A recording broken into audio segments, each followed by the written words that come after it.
Phone tapping పై సమగ్ర దర్యాప్తు. Hyderabad CP Anand వెల్లడి. డ్రగ్స్ గంజాయిని అరికడతాం, ల్యాండ్ ఆర్డర్ ను కాపాడుతామని ప్రకటన. పోలీస్ కమిషనర్ గా బాధ్యతల స్వీకరణ.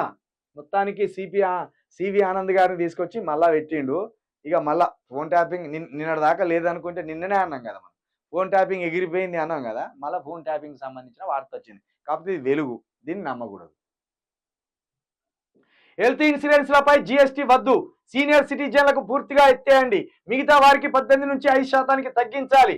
54వ జీఎస్టీ కౌన్సిల్ మీటింగ్ లో డిప్యూటీ సీఎం భట్టి. ప్రజలకు తక్కువ ఖర్చుతో ఆరోగ్య బీమా అందించాలని సూచన. నిజమే, హెల్త్ ఇన్సూరెన్స్ పై జీఎస్టీ తీసేయండి. హెల్త్ ఇన్సూరెన్స్ పై ఎందుకు ఉంచుతారా? క్యాన్సర్ మందులపై జీఎస్టీ 5% తగ్గింపు, బీమా ప్రీమియంలపై జీఎస్టీ తగ్గింపు నిర్ణయం వాయిదా. అసలు ఆరోగ్యానికి సంబంధించి దేని మీద కూడా మీరు జీఎస్టీ వేయద్దు. ఆరోగ్యానికి సంబంధించి దేని మీద జీఎస్టీ వేయద్దు. ప్రాణాన్ని కాపాడడానికి ప్రయత్నం చేయండి. ప్రాణం మీద కూడా వ్యాపారాలు చేసే స్థాయికి పోయిందంటేనే ఇంత దౌర్భాగ్యంలో ఉన్నాం. ఒక్కొక్క దేశం ఒక వ్యక్తి ప్రాణం పోతా అంటే కూడా విలవిలలాడుకుంటూ ఎట్లా బతికించుకోవాలని చూస్తారట. మొత్తం ఉచితమే, పుట్టుడుతోటే ఇన్సూరెన్స్ చేస్తారట వాళ్ళకు. కొంత అడ్వాన్స్డ్ చెందిన దేశాలల్లో న్యూజిలాండ్, స్విట్జర్లాండ్, అమెరికా, ఆస్ట్రేలియా ఇలాంటి కొంచెం బాగా అభివృద్ధి చెందిన దేశాలల్లో, ఆర్థికంగా ఉన్న దేశాలల్లో మనిషి పుట్టుడుతోటే ఇన్సూరెన్స్ అట. ఈ హాస్పిటల్ బోర్డుతో అవన్నీ ఇన్సూరెన్స్ ఉంటాయి కదా, దాన్నే మళ్ళీ వాళ్ళు తీసుకుంటారట. ఇక మనం ఆస్తి అమ్ముకోవాలి, పుసుకున్న 2 బార్లు ఉంటే బర్రెలు అమ్ముకోవాలి, ఆటో ఉంటే ఆటో అమ్ముకోవాలి. మనకు పోరడు పుడుతుందంటేనే భయం. బాక్స్లో పెట్టాలట, అని బాక్స్లో పెట్టాలట అంటారు. బాక్స్లో పెట్టిన పాపానికి నాయన 2-3 లక్షలు కథం చెప్తాను వాళ్ళు. బాక్స్లో పెడితే కథం 2-3 లక్షలు.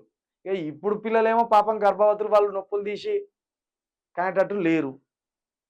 వాళ్ళకు నొప్పులు వస్తున్నాయంటే గజ్జునవానికి ఐబీపీ పెరుగుతుంది, వాళ్ళు కోమలకు పెట్టట్టు అవుతాను.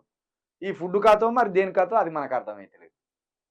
ఇక వాళ్ళ బాధ చూసిలోకి ఇంట్లో కొత్త కొయ్యిర 2 కొట్టు కోసేయరు, నీ అమ్మ వాళ్ళు చచ్చిపోతారు, పిల్లాడు చచ్చిపోతాడు, పిల్ల చచ్చిపోయేటట్టున్నది, ఆ నొప్పులు ఆమె భరించలేకపోతాను కథ కోతలు పడుతూనే ఉండే. దీని మీద కూడా హరీష్ రావు కొంత అవగాహన కల్పించాలని చూసిండు. ఎట్టి పరిస్థితుల్లో భయపడకండి, నార్మల్ డెలివరీలే చేయండి అమ్మాయిలకు. ఎందుకంటే ఈ కోసుడు తీసుడు వల్ల వాళ్ళ ఆరోగ్యం పాడైపోతుంది. ఒకవేళ 25 సంవత్సరాలకు పనిచేస్తే 30 సంవత్సరాలు వచ్చేలోగా ఇట్లా వంగలేకపోతాను అమ్మాయిలు. ఎంత భయంకరమైన వేదన ఉంటుంది వాళ్ళకు. సంసారాలు ఆగమైపోతున్నాయి, జీవితాలు ఆగమైపోతున్నాయి. కాబట్టి ఈ హెల్త్ మీద ఇన్సూరెన్స్లు ఉండాలి, కానీ దాని మీద కూడా జీఎస్టీలు ఎత్తాను దొంగ ప్రభుత్వం, బీజేపీ ప్రభుత్వం.